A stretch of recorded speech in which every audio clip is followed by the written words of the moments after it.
In December 1914, World War I had been raging for just 5 brutal months. Across Europe, soldiers were locked in a deadly stalemate, facing each other from muddy trenches that stretched for hundreds of miles. What many believed would be a short war had already turned into a nightmare of artillery fire, disease, and mass death. As Christmas approached, morale was low. The trenches were flooded with freezing water, supplies were scarce, and homesickness weighed heavily on the men. British and German soldiers, separated by only a few dozen yards of no man's land, prepared for another cold and silent night under constant threat of attack. On Christmas Eve, something unexpected happened.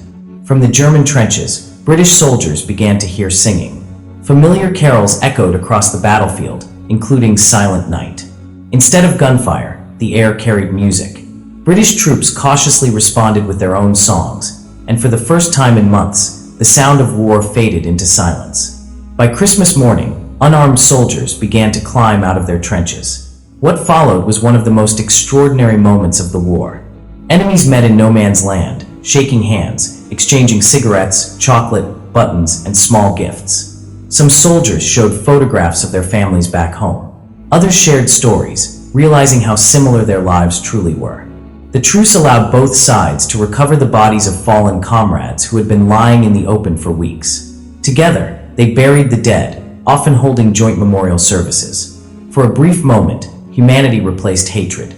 In some areas, spontaneous football matches were played on the frozen ground. While the details were later exaggerated, there is no doubt that laughter and genuine friendship emerged where death had ruled only hours earlier. However, this peace was fragile. Military commanders on both sides were alarmed. Orders were quickly issued to prevent any future fraternization. By December 26th, artillery fire resumed. The war continued with renewed ferocity, and many of the men who shared Christmas together would later face each other again in battle. The Christmas Truce did not end the war, nor did it change its outcome, but it revealed something powerful. Even in the darkest moments of human conflict, compassion can survive. Ordinary soldiers, stripped of propaganda and fear, proved that they had more in common with their enemies than with the forces that sent them to fight.